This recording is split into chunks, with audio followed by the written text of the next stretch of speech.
cet éloignement généralisé des services se double en général une rareté ou une inexistence de transport en commun, ce qui s'explique tout simplement par le problème de la densité, le problème de flux. Aller mettre une ligne de transport en commun quand on a quelques personnes par jour qui utiliseraient cette ligne, ça n'a aucune viabilité économique.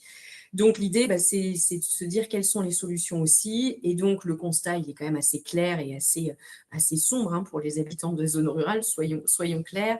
La problématique de l'accès au droit, à l'emploi, à la santé, qui se trouve forcément entravée par l'absence de solutions de mobilité. Et aussi également le sentiment de déclassement des populations rurales et notamment des jeunes. Un jeune en milieu rural n'a pas les mêmes possibilités qu'un jeune en milieu urbain. La mobilité, c'est toujours un poids dans ses choix professionnels, dans ses choix d'études. Et ça, c'est un vrai sujet en termes de sentiment de déclassement et quelque part d'inégalité territoriale. Et enfin, de façon un peu plus large, ça contribue aussi à l'accentuation de la désertification des campagnes, dans le sens où aujourd'hui, des jeunes familles, elles vont forcément se tourner aussi vers les solutions de mobilité pour quelque part évaluer, on va dire, l'habitabilité d'un lieu ou non. Et la mobilité revient assez rapidement comme un vrai sujet. Donc, pour vous mettre ça en lumière, alors, Harald, je veux bien la suivante, s'il te plaît.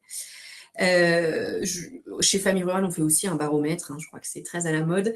Le nôtre, il est sur la perception, il est sur les notions de perception de la ruralité en ayant un échantillon de ruraux et un échantillon grand public. Donc là, je vous ai sorti une question pour mettre vraiment en lumière cette problématique d'accès aux services. Donc la question, avez-vous le sentiment qu'au cours des dernières années en milieu rural, les choses se sont plutôt améliorées, dégradées ou n'ont pas changé? Donc j'insisterai sur le premier, l'accès aux services de santé qui s'est dégradé avec 72% par rapport à 2023. Donc, on est vraiment sur une tendance encore d'augmentation de ressentiment, on va dire généralisé, et d'éloignement et des services publics. Puis derrière vient l'accès aux services publics de manière générale, vient aussi l'état des routes, l'accès aux crèches, aux garderies. Donc, aujourd'hui, il y a un vrai sujet en ruralité sur justement l'accès aux services de façon générale. Et ce mot d'accès, il est important parce qu'il place vraiment la mobilité au cœur. Next.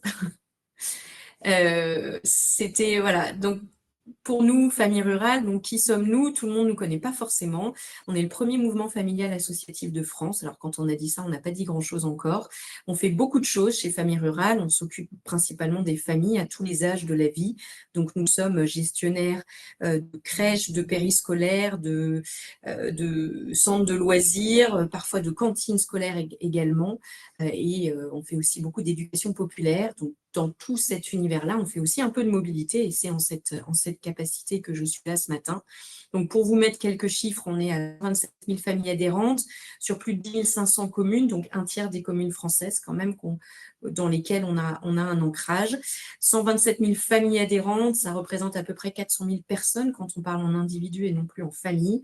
On est quand même un gros réseau, donc avec 20 000 bénévoles et 19 000 salariés, et donc 1 700 associations réparties sur tout le territoire. Et j'oublie pas les Outre-mer également, où nous avons une représentation. Donc, en termes de mobilité, qu'est-ce qu'on fait chez Famille Rurale? On fait ce qu'on appelle du transport d'utilité sociale. C'est une offre qui se situe dans la grande famille de la mobilité solidaire et qui a pour ambition de solutionner les déplacements du quotidien et principalement pour les personnes en situation de vulnérabilité. Vulnérabilité sociale, mais vulnérabilité économique aussi. Le but du jeu, c'est de s'inscrire en complémentarité avec l'existant. Alors parfois, il n'y a pas d'existant, donc on amène vraiment stricto sensu une solution dans un territoire.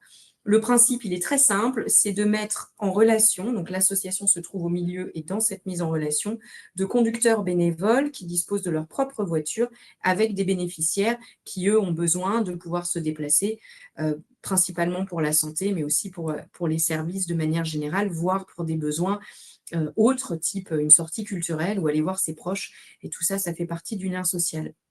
Donc, l'association, comme je le dis, et dans ce petit schéma, c'est synthétisé, elle fait la mise en relation, mais c'est elle aussi qui va animer le réseau des conducteurs, le réseau des bénéficiaires, qui va faire les liens avec les collectivités, avec les autres partenaires du territoire.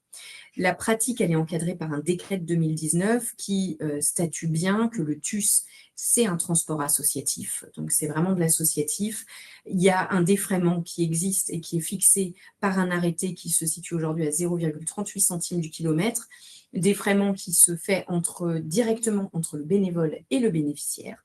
Donc ce défraiement voilà, permet d'amener un petit complément, c'est vraiment, on ne parle pas d'un salaire, hein, on parle vraiment d'une notion de défraiement, c'est une indemnité.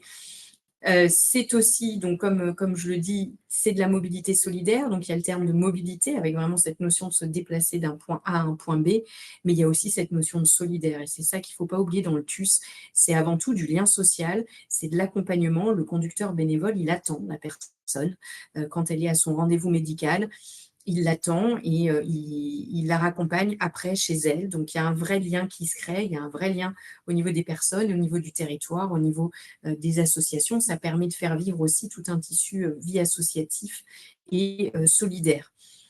Il faut bien avoir en tête que ce TUS, forcément, pardon, je juste fini là-dessus, il fonctionne sur des subventions. C'est un modèle basé sur les subventions, donc un modèle, on va dire, en collaboration avec justement les collectivités, avec d'autres partenaires, parfois privés, comme notamment les assureurs, qui sont très présents aussi dans les mix de subventions qu'on peut trouver dans nos associations. Ces subventions, elles servent avant tout à financer le coordo salarié de l'association. C'est à ça que servent les subventions, puisque le défraiement, il a lieu de la main à la main entre bénévoles et bénéficiaires.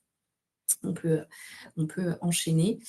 Dans les profils, pour faire assez rapidement et pour vous dire un peu à quoi ça ressemble, donc les bénéficiaires et les conducteurs. Les bénéficiaires, donc c'est une majorité de femmes, hein, sans surprise, longévité plus importante aussi que chez les hommes, principalement des seniors, donc dans 70% des cas, on est sur des seniors qui sont dans des situations d'isolement, qui n'ont pas de solution de déplacement, les proches n'habitent plus à côté, il n'y a pas de transport en commun et quand bien même on ne sait pas forcément les prendre. Donc c'est aujourd'hui des personnes qui sont vraiment sorties de leur isolement et bien souvent l'isolement entraîne aussi la précarité, donc on voit arriver aussi de plus en plus de publics précaires.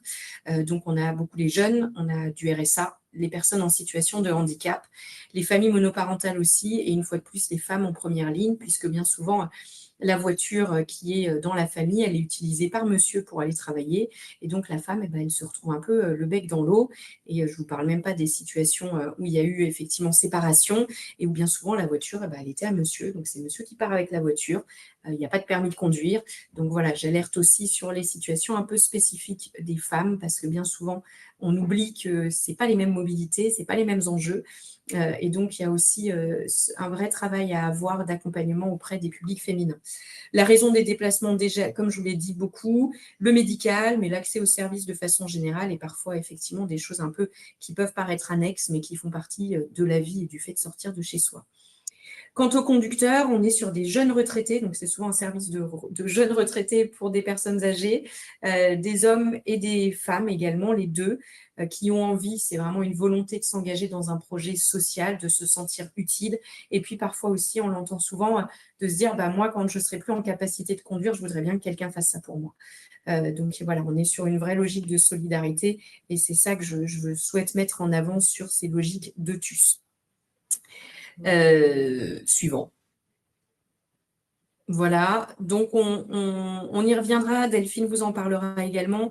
Le TUS et le TAD, alors souvent, c'est des jolis acronymes, donc transport d'utilité sociale et le transport à la demande. On a souvent tendance à les opposer, mais en fait, ce n'est pas opposable parce qu'on ne fait pas la même chose. On est beaucoup plus complémentaires que en concurrence. Je rappelle, donc je vous ai fait un petit tableau récap assez rapide, hein, c'était pour répondre au brief aussi de Marine qui était « Ne soyez pas trop bavardes, mesdames ». Donc, on essaye de le faire de façon synthétique, mais voilà, donc rapidement, le transport à la demande, la grande différence en fait entre ces deux transports, c'est que le transport à la demande, il est organisé et financé par l'AOM, l'autorité organisatrice de la mobilité, donc pour faire simple, souvent le PCI, soit en régie, soit en DSP. Donc on est vraiment sur un système, on va dire, marchand pour faire simple. À l'inverse d'un TUS, où je le répète, c'est un système associatif avec des bénévoles, des bénéficiaires. Tous ces gens-là, ils sont adhérents de l'association, donc a fortiori famille rurale. Donc c'est un transport associatif. Le transport à la demande, il vient souvent compléter une offre de transport en commun, pas toujours, mais bien souvent, sur des logiques un peu hybrides entre voilà, des lignes virtuelles où on va être dans des logiques de rabattement vers les gares, les pôles d'échange multimodaux, etc., et des logiques un peu porte-à-porte qui donc se rapprochent un peu du TUS, dans le sens où on vient chercher les personnes pour les amener à leur rendez-vous aussi. Dans les grandes différences, donc je vous ai dit du fait que d'un côté on soit sur un secteur marchand et de l'autre sur un secteur associatif, la première grande différence, elle est forcément économique. Le coût d'un TAD, c'est entre 20 et 60 000 euros par véhicule et par an. Bon, ça dépend des capacités des véhicules, des contrats salariés, etc. Et de l'autre côté, on a aussi du côté famille rurale, donc un coût, comme je vous l'ai dit, sur la coordo salariée. Ça permet de poser le service, de lui amener une pérennité. Donc, c'est important d'avoir quand même une dimension salariée dans ces organisations de transport d'utilité sociale. Pareil, en fonction des contrats, du temps de travail sur le sujet, entre 17 et 34. Ces chiffres, ils viennent du CEREMA, hein, c'est un chiffre qui a été posé par le CEREMA, enfin ces fourchettes, on va dire, qui comprennent voilà, les différents éléments, mais pour le faire simple, voilà les fourchettes avec les grandes masses. Donc vraiment du côté TAD, on a le salariat et la voiture, et du côté TUS, on a le salarié de la coordo associative. Voilà, derrière les points négatifs, entre guillemets, le TAD, c'est parfois son coût, enfin c'est beaucoup son coût pour les collectivités. Le délai des mises en œuvre, parce qu'il y a souvent beaucoup d'études territoriales, l'associatif est un peu plus souple, ça va plus vite, mais avec l'enjeu aussi de recruter et de pérenniser un réseau de bénévoles. Ça, c'est toujours le grand enjeu du TUS, c'est qu'effectivement, il faut qu'on ait un pool de conducteurs bénévoles qui soit suffisant pour couvrir les besoins du territoire, et puis qu'on le pérennise, qu'on le renouvelle. Donc, d'où l'importance aussi de cette animation associative qui est portée par le coordo salarié pour s'assurer de la viabilité du service et puis de sa perpétuelle évolution. Voilà pour faire court, mais peut-être que vous aurez des questions là-dessus, on y reviendra. Voilà. Donc, chez Famille Rurale, on a aujourd'hui, on a déployé des TUS sur 23 départements. Ça représente à peu près 80 services quand je le mets à l'échelle des EPCI, hein, à l'échelle vraiment des Comcom. C'est vraiment l'échelle qui fonctionne hein, pour un TUS, c'est vraiment cette échelle-là. C'est à peu près 4 000 bénéficiaires. Je pense qu'aujourd'hui, on est plus autour des 5 000 hein, en 2025 parce qu'il y a beaucoup de TUS qui sont montés en puissance du fait de l'accompagnement aussi que je peux amener et puis de la structuration naturelle qui s'opère aussi dans nos associations. C'est plus d'1 million, 1,3 million de kilomètres parcourus en 2024. Pareil, ce nombre de kilomètres, il a largement augmenté aussi. Donc, je vous rappelle quand même qu'en milieu rural, on parle de petites Comcom avec souvent peu d'habitants, mais des grandes distances. Donc, quand on amène ça voilà, à cette notion de service qui s'éloigne, eh bien, on est souvent dans des distances assez importantes. Donc, les kilomètres s'accumulent, d'où l'importance aussi d'avoir ce défraiement en place. Voilà, et il me semble que je finis sur cette slide qui est ultra synthétique, mais pour remettre en perspective un peu ce qu'est un TUS et comment ça se monte. Donc, je me situe du point de vue d'une interco qui serait AOM, donc qui aurait la compétence mobilité. Donc, comment on fait? Donc, moi, je l'ai synthétisé en faisant 3 grandes étapes, hein, mais toutes ces étapes seraient facilement déclinables en encore d'autres étapes. Donc, la première, c'est bien sûr celle des besoins. Quels sont les publics aujourd'hui qui n'ont pas de solution de mobilité sur mon territoire? Comment on fait pour documenter ça? Il y a des documents publics qui sont disponibles. Donc, l'ABS, c'est l'analyse des besoins sociaux. Il y a le site de l'INSEE. Il y a un site aussi qui s'appelle Diagnostic Mobilité qui est assez fin aussi sur justement les usages de mobilité sur le territoire. Bien sûr, c'est des réunions publiques aussi. Ça, c'est toujours intéressant pour avoir la remontée des habitants, ce qu'on appelle l'expertise d'usage. Et puis, quand on n'a pas le temps, pas forcément les moyens d'organiser une réunion publique, on peut aussi passer par les questionnaires, des questionnaires assez rapides pour aller un peu sonder ses habitants sur les pratiques de mobilité, les besoins non couverts, et puis ce qu'on aimerait voir se développer sur le territoire. Donc ça, c'est vraiment cette première grande phase qui est vraiment de bien connaître son territoire, d'avoir ce qu'on appelle le diagnostic mobilité, donc aller chercher les différents éléments qui se trouvent souvent à droite à gauche. Parfois, il y a déjà des AOM qui ont des plans de mobilité simplifiés, donc le travail a déjà été fait quelque part, ou du moins une grande partie du travail, donc ça permet aussi d'articuler peut-être ces enjeux de mobilité solidaire avec un plan plus large au niveau de la mobilité. Ça dépend de chaque territoire, mais il y a vraiment une première phase qui est celle de la consolidation des données. La deuxième, c'est d'identifier un peu les acteurs présents sur le territoire, et notamment les associations, puisque comme je vous le disais, un TUS, c'est associatif. Donc, quelles sont les associations qui sont soit dans des logiques de précarité, soit dans des logiques de vie associative, comme c'est le cas de Famille Rurale, hein, on n'est pas des 100% mobilité, loin de là. Donc, d'identifier un peu, d'avoir leur retour aussi, d'aller les consulter en leur disant « Et vous, quand on vient vous voir, c'est quoi les sujets mobilité que vous avez ?»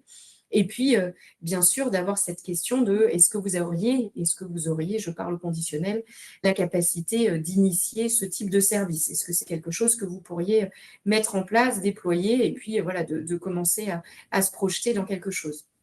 Et puis forcément, la dernière phase, c'est celle de la co-construction du service. La co-construction, elle est importante parce qu'il faut s'appuyer aussi sur le territoire, sur les collectivités. Un TUS, ça marche bien quand tout ça, ça fonctionne ensemble. Donc, travailler ensemble au calibrage du service, ça va être quoi l'organisation, ça va être quoi le budget, comment on va le financer, est-ce que la Comcom a des sous, est-ce que le département, sur sa compétence sociale, peut venir aussi abonder à ce développement de TUS. Puis derrière, ben voilà, on rentre dans des réunions d'information, des réunions publiques, des campagnes de communication locale pour faire connaître le TUS, pour aller recruter des conducteurs bénévoles, pour faire, pour commencer à faire naître ce dispositif et bien sûr intégrer les associations, l'association porteuse ou parfois c'est plusieurs associations dans les comités des partenaires, donc qui sont des structures de concertation mises en place par la loi LOM, donc avec le but de faire que tout ça, ça communique.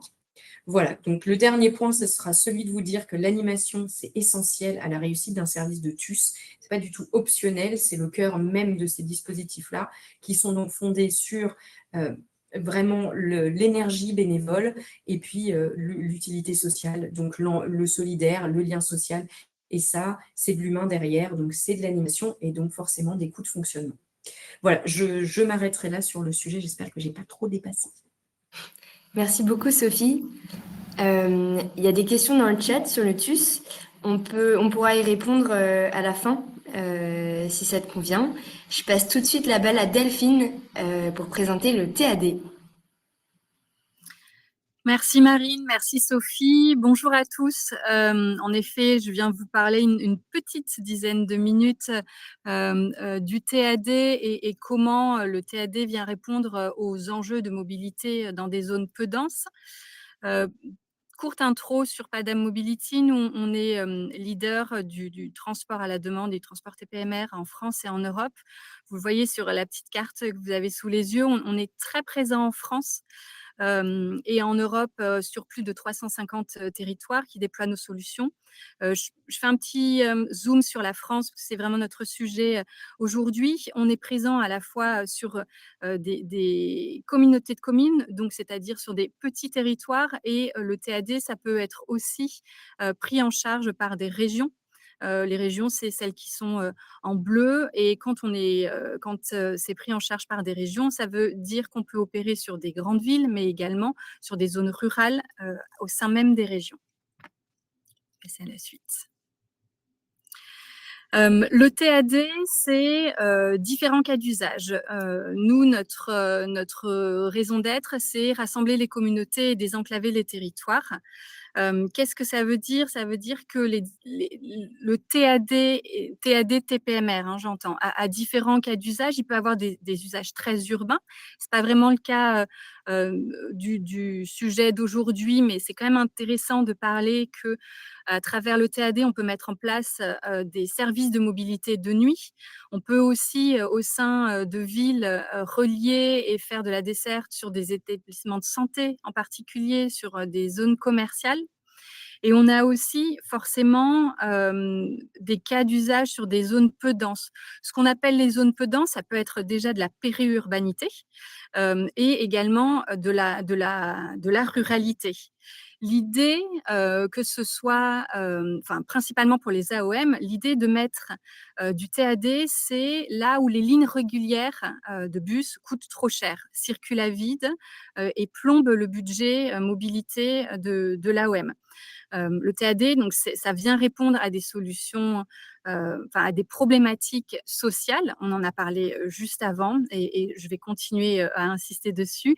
Mais aussi, ça répond à des problématiques économiques, là où, encore une fois, les lignes de bus régulières coûtent trop cher à faire tourner à vide.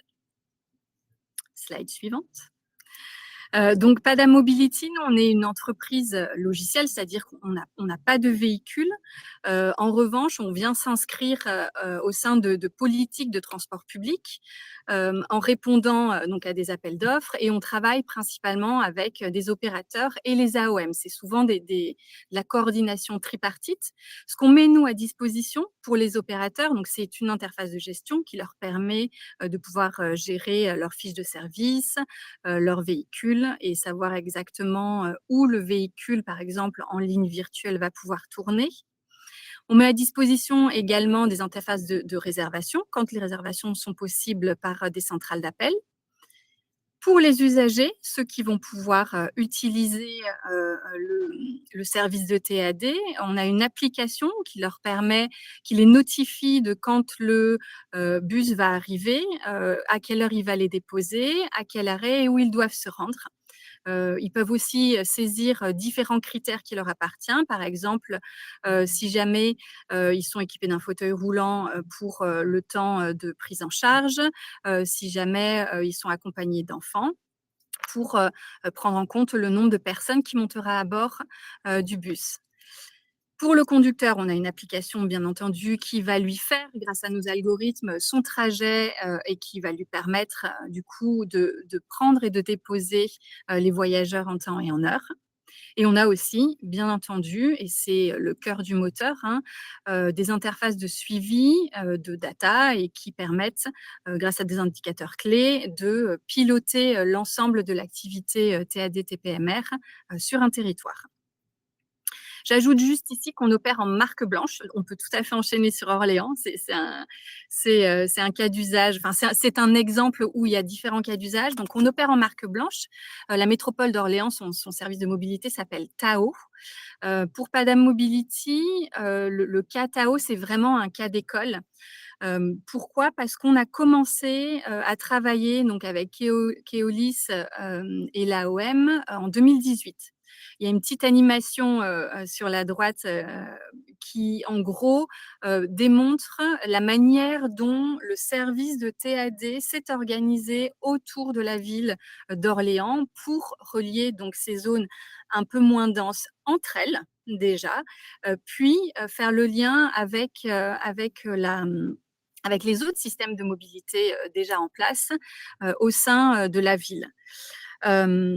La manière dont on a déployé ce système de TAD qui aujourd'hui englobe toute l'agglomération orléanaise, on a commencé en 2018, donc sur des petits territoires, et on a un service chez Pada Mobility qu'on appelle de l'ingénierie transport et qui permet par territoire que l'AOM veut étudier.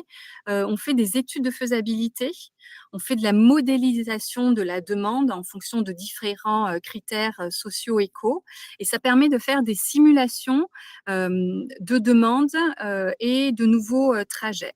Et c'est un outil de prise de décision qui est très puissant pour que les AOM puissent se dire à la fin, nous, on vient avec une recommandation de dire, sur ce territoire, on pense qu'il faudrait 3 véhicules qui circulent en ligne virtuelle, plutôt dans les heures creuses, parce que dans les heures de pointe, vous avez déjà des lignes de car qui sont très efficaces, mais pour lesquelles vous pouvez les supprimer et on peut mettre du TAD à la place dans ces heures creuses. Ça, c'est typiquement un cas d'usage qu'on a mis en place avec Orléans. On en a mis d'autres. Ça prend du temps de faire pour longtemps. Cette phrase, elle n'est pas de moi, elle est de l'ancien directeur de mobilité d'Orléans. Aujourd'hui, à Orléans, ils offrent de la mobilité à leurs administrés 7 jours sur 7 et 24 heures sur 24. Et ils peuvent même dire qu'ils n'ont aucun administré qui se trouve à plus de 500 mètres d'un arrêt de bus. Donc Orléans a réussi à travers notamment le TAD avec différents cas d'usage à offrir un service de mobilité qui est très complet pour les usagers. Ça veut dire aussi que quand on met en place différents modes de TAD, des services de nuit, des services de rabattement, des lignes virtuelles, on crée un effet de réseau. L'effet de réseau, c'est quand les voyageurs sont habitués à utiliser le TAD, par exemple, pour la nuit, qui découvrent que ça existe aussi pour rejoindre une gare en centre-ville. L'effet de réseau fait que tout d'un coup, l'utilisation du TAD s'emballe. Et slide suivante. On arrive à des chiffres qui sont assez importants. J'ai une petite animation là parce que sinon ça faisait beaucoup. Voilà, donc la preuve par les chiffres. On a des chiffres qui sont très importants sur Orléans et sa métropole. On est à quasiment 2 millions de réservations depuis le lancement en 2018. 2023 a été une année record avec 400 000 trajets réservés sur les services de TAD. 2024-2025 frôlait les 400 000 et 2026, on sait déjà qu'on va battre ce nouveau record parce qu'on a mis en place ce qui s'appelle maintenant Access Tao, qui est vraiment un service de TAD TPMR intégré à tout le système de mobilité d'Orléans et du coup, ça va pouvoir faire exploser les chiffres. Ceux qui en parlent le mieux, en effet, ce sont les usagers. J'ai mis quelques petits verbatims ici. On se rend compte vraiment, vraiment de l'utilité sociale du TAD.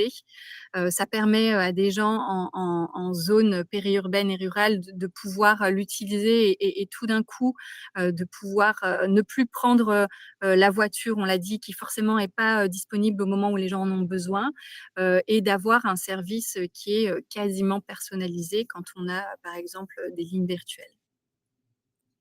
Dernier petit chiffre, on va surtout se concentrer sur le taux de satisfaction et de dire que Orléans tourne avec 44 véhicules de TAD, ce qui est un chiffre qui est assez important et qui, en même temps, par rapport à la population locale, est tout à fait optimisé. Je vous garde encore quelques minutes pour vous parler d'un second cas d'usage qui est Saint-Brieuc. Saint-Brieuc, c'est une histoire tout à fait différente d'Orléans, parce que Saint-Brieuc, pardon, déjà, c'est une métropole qui est plus petite en termes de taille, en termes de nombre d'habitants, et dont l'agglomération est beaucoup plus disparate. Là, le contexte et l'enjeu pour Pada Mobility, c'était de pouvoir, sur une seule et même plateforme, rassembler différents modes de transport qui existaient. C'est-à-dire qu'avant que Pada Mobility arrive, il y avait déjà à Saint-Brieuc le service Mobitube, qui était un service de TPMR, le service Proxitube, qui était dédié aux seniors, et Domitube, qui servait un TAD régulier. Désormais, maintenant qu'on travaille ensemble, nous, on a rassemblé sur une seule et même plateforme un service de TAD qu'on appelle sans couture. Et que vous soyez un usager senior ou que vous soyez en incapacité d'être dans l'obligation d'être accompagné, vous pouvez réserver sur le service Tube de Saint-Brieuc un voyage qui ne fait aucune différence. Encore une fois, je reviens à l'application qui permet de réserver en rentrant différents critères qui que vous soyez et vous permettre d'effectuer votre voyage avec vos critères qui vous sont personnalisés. Le résultat de ça, c'est la couverture du coup territorial. Elle permet de relier les 32 communes et ruralités qui étaient isolées aux alentours de Saint-Brieuc. On parle vraiment de zones rurales isolées parce qu'on va même dans des hameaux qui ont des besoins mais qui se sont connectés sur la plateforme de Pada Mobility pour pouvoir offrir à leurs administrés un service de mobilité. Dernière slide. Ce qui est important quand Pada Mobility arrive et travaille avec les opérateurs et les AOM, c'est d'offrir aux usagers, bien entendu, la meilleure expérience possible. On dit qu'en TAD, on a des obligations de moyens, c'est-à-dire mettre en place des véhicules et une solution qui permet de faire circuler des véhicules et rendre service en temps et en heure aux voyageurs. Et on dit qu'en TPMR, on a une obligation de résultat. Je l'ai écrit parce que c'est vraiment le constat, c'est de dire que c'est assez antinomique, les obligations de moyens et de résultats, et pourtant on arrive à rassembler toutes ces obligations au sein d'un logiciel et au sein d'un même service qui rend l'expérience utilisateur beaucoup plus fluide et à travers une expérience fluide de mobilité, eh ben, on répond à des enjeux sociaux où on peut adresser différents types de populations, je l'ai déjà dit. Et pour l'opérateur et l'AOM, on répond aussi à des enjeux économiques qui permettent d'avoir un seul et même outil d'offre de mobilité. Voilà, et je termine par quelques chiffres qui sont parlants là aussi sur ces territoires. En TPMR, on a assuré 32 000 voyages en 2025, 32 000 trajets sur les 75 000 par an. Ça, c'est bien la preuve, en tout cas sur ce territoire-là, qu'on peut tout à fait mutualiser à la fois la réservation, les véhicules et la prise en charge des différents profils. Je m'arrête ici. Merci beaucoup Delphine. Aral, je te passe tout de suite la balle pour présenter Ligne de Covoit. Delphine, il y a une question concernant le transport à la demande. On peut répondre au fil de l'eau ou après à l'oral, comme vous le souhaitez. Aral, je te passe la balle. Bonjour, merci Marine, merci à vous pour les présentations précédentes. Je vais vous parler des lignes de covoiturage. Tout d'abord, un rapide mot sur Ecov, qui fait de la voiture un transport collectif. On est un opérateur de mobilité pour les collectivités locales, centaines de personnes réparties un peu partout en France. On est une entreprise à impact de l'économie sociale et solidaire.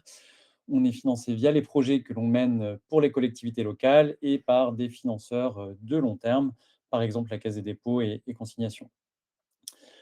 Une ligne de covoiturage, c'est comme une ligne de transport collectif classique. Vous voyez à l'écran le tracé des lignes de covoiturage déployées sur le territoire de Citral Mobilité en région lyonnaise, à la différence que l'offre est assurée par les voitures déjà en circulation, qui proposent en heure de pointe sur les réseaux que l'on déploie, une fréquence de passage inférieure à 5 minutes. Pour les personnes qui ne voient pas comment ça fonctionne, plutôt que de le dire en 1000 mots, une petite vidéo de Jamie Gourmand.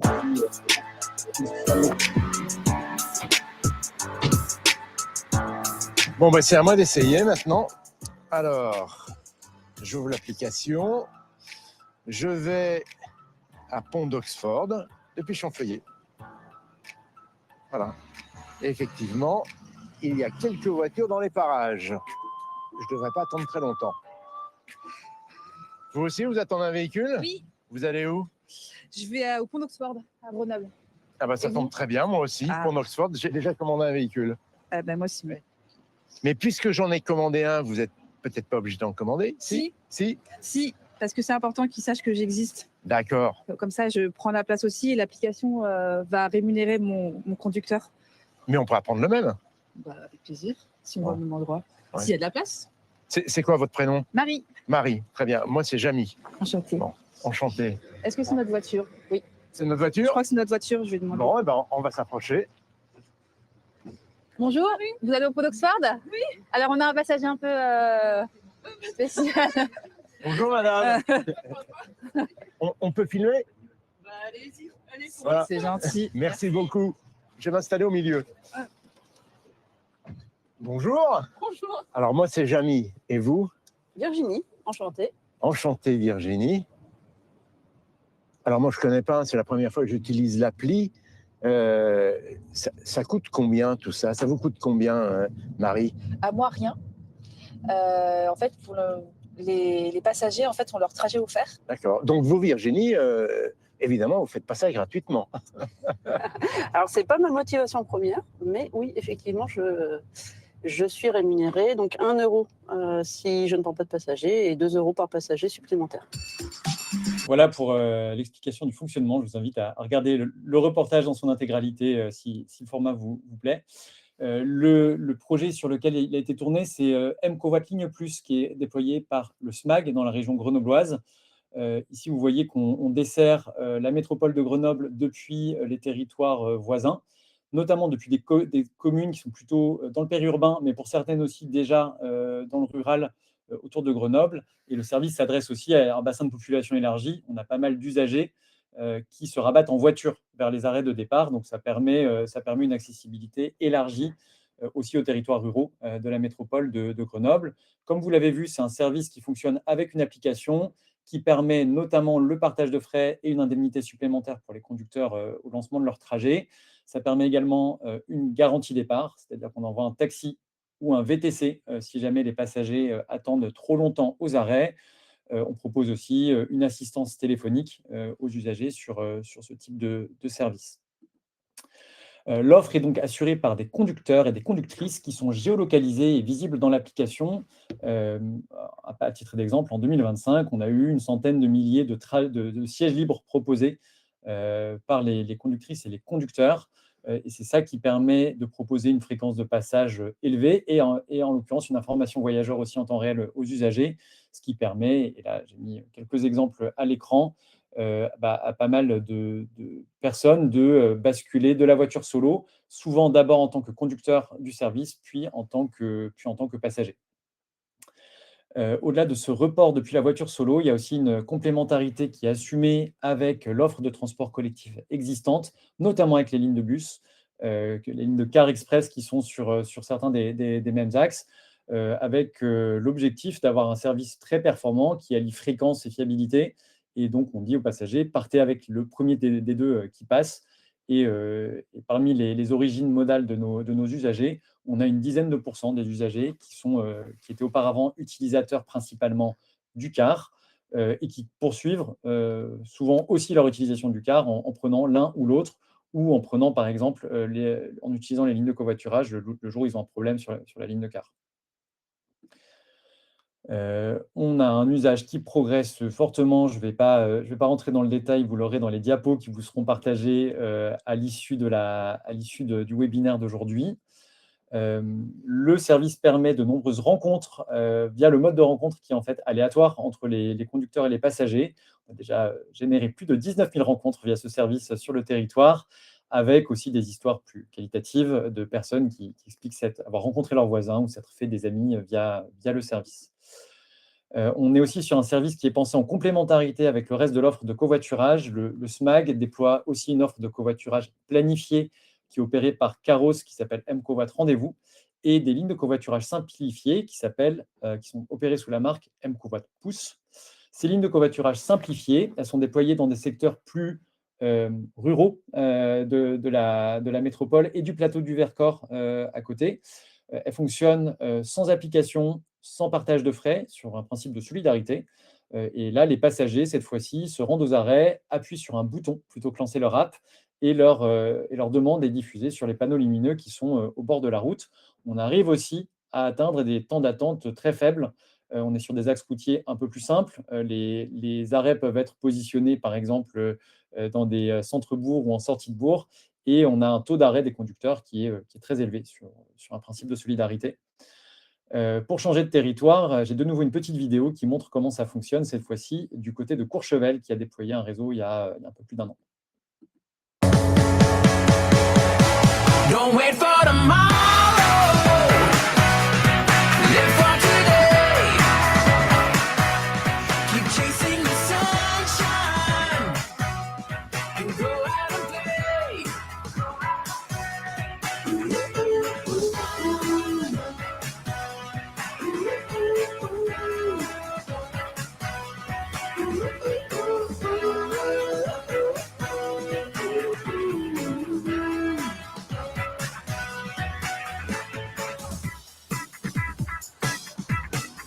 Listen. Voilà pour Courchevel. C'est des lignes cette modalité de service en fait a été imaginée initialement pour le Grand Chambéry, qui a depuis avec des déploiements successifs largement maillé son territoire de lignes de covoiturage avec des cas d'usage qui sont très variés. On a à la fois du rabattement vers la ville de Chambéry, vers les communes de vallée ou de montagne qui sont un peu plus éloignées et qui permettent ensuite d'enchaîner avec soit le réseau de bus synchro, soit avec des vélos, par exemple en libre service, pour se rendre dans le centre de Chambéry, vers la gare, par exemple.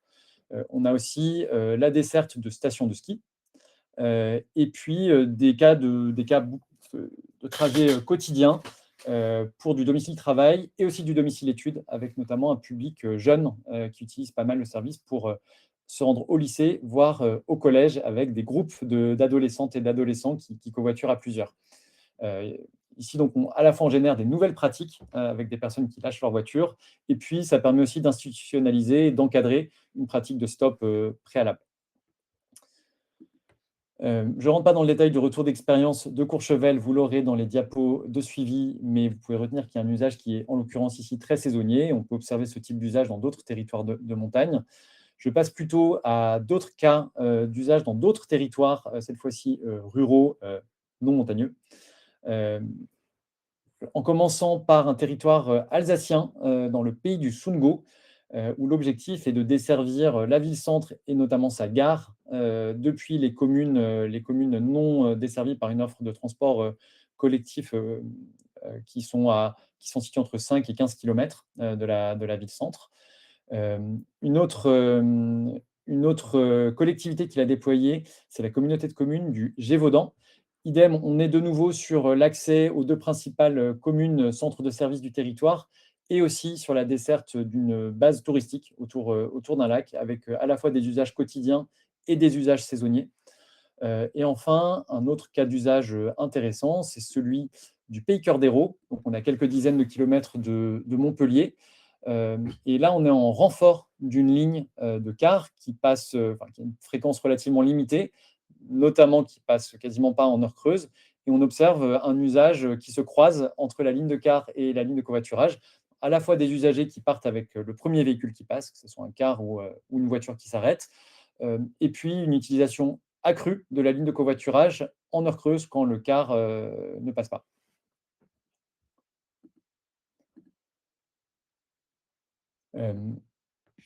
Enfin, dernier cas d'usage à vous partager, c'est des réseaux qui se sont déployés de manière successive ces dernières années en Ille-et-Vilaine, à quelques dizaines de kilomètres de Rennes, en Bretagne, avec un premier déploiement sur Brocéliande Communauté, puis des déploiements successifs, notamment autour de Montfort, que vous voyez ici sur la cartographie.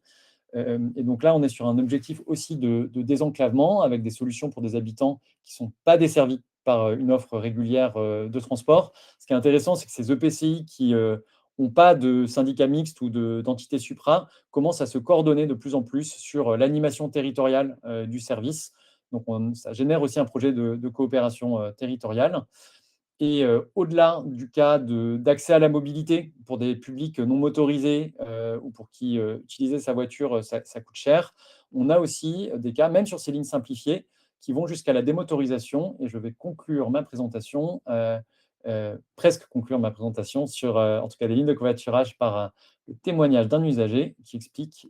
Dans mon foyer, actuellement, j'ai 2 véhicules avec des enfants qui ont grandi, qui ont le permis, qui ont l'âge d'utiliser aussi des véhicules. Donc, j'ai 2 véhicules, mais mon deuxième véhicule, il sert plus à mes enfants maintenant. Et donc, moi, l'utilisation de ce service, ça m'évite en fait l'achat d'un 3e véhicule. Si j'avais pas eu ce service-là, je pense que j'aurais été contraint d'acheter un 3e véhicule depuis maintenant 6 mois. Voilà, j'en ai fini pour cette présentation rapide des différents cas d'usage des lignes de covoiturage en territoires ruraux.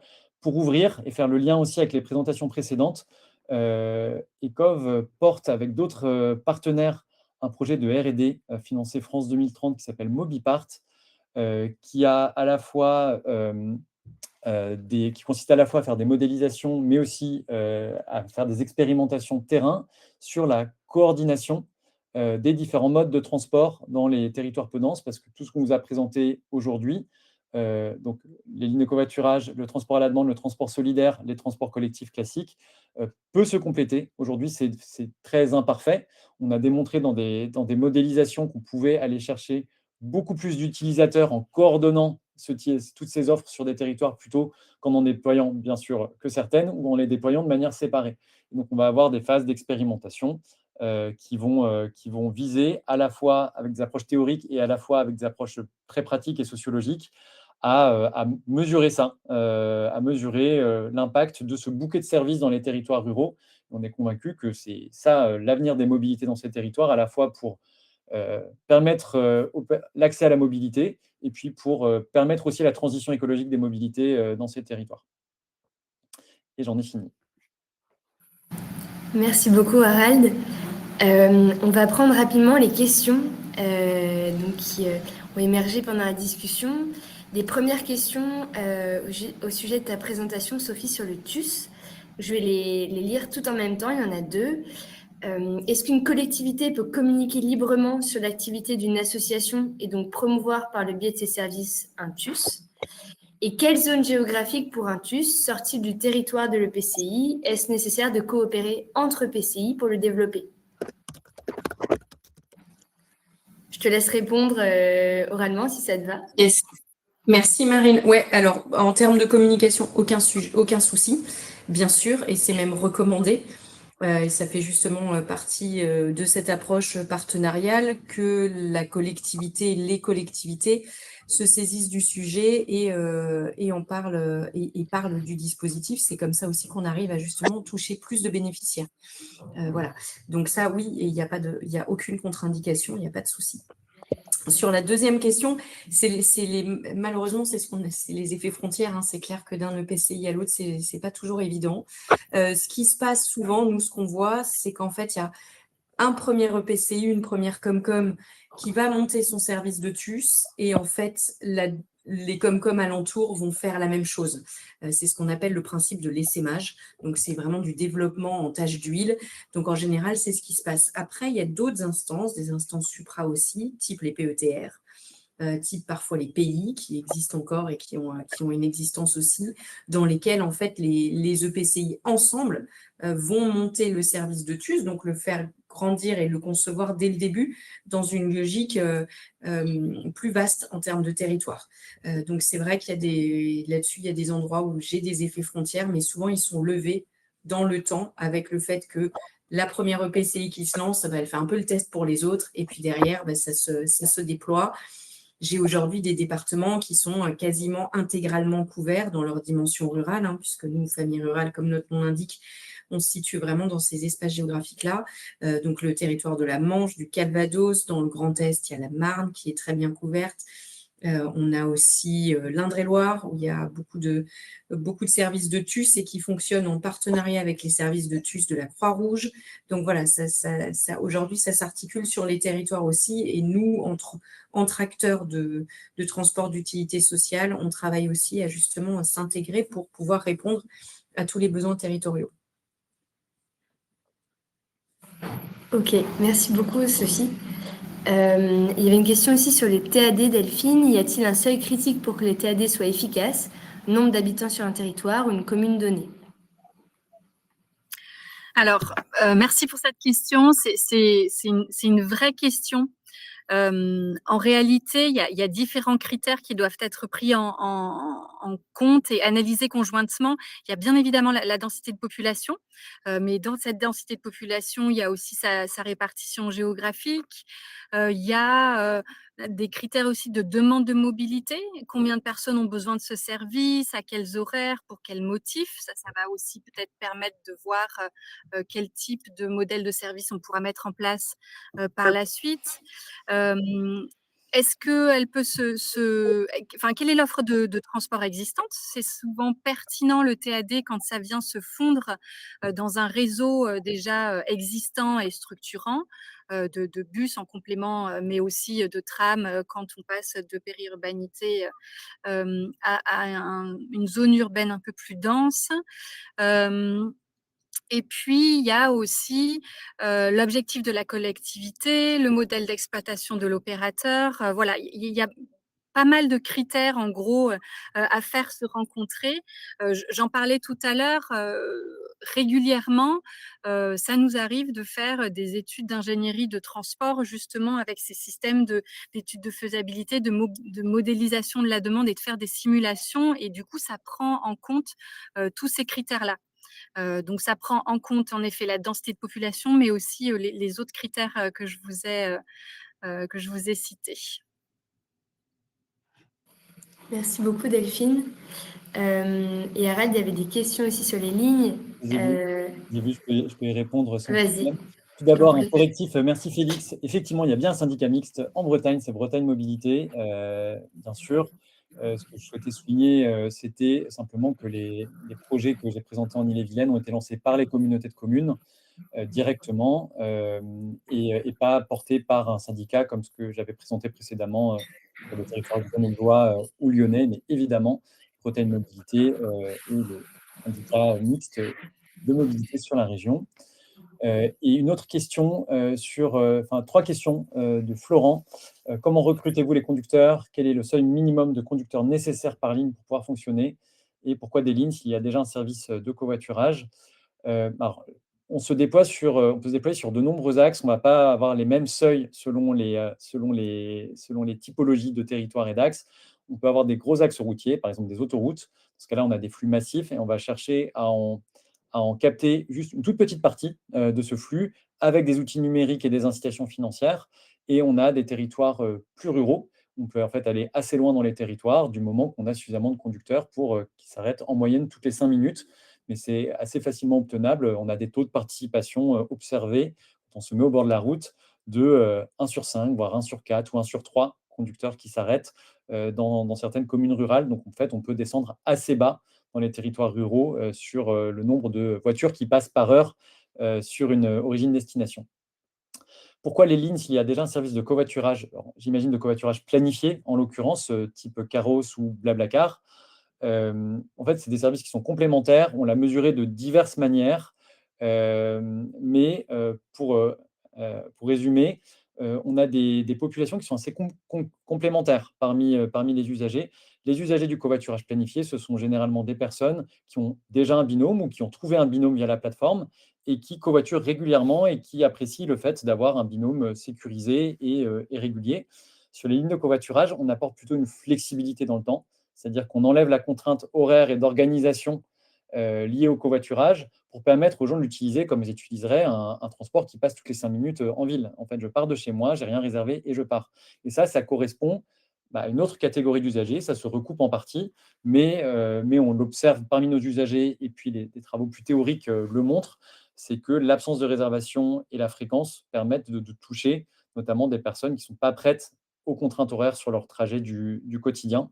On l'a montré récemment dans le sondage qu'a partagé toute l'enquête par l'IFOP, qu'a tout à l'heure partagé Marine, qui est disponible sur notre site. On a des éléments là-dessus. Et puis, dans le livre blanc qu'on a publié en 2024, avec une approche plus théorique par les coûts généralisés des transports, mais je ne vais pas trop développer.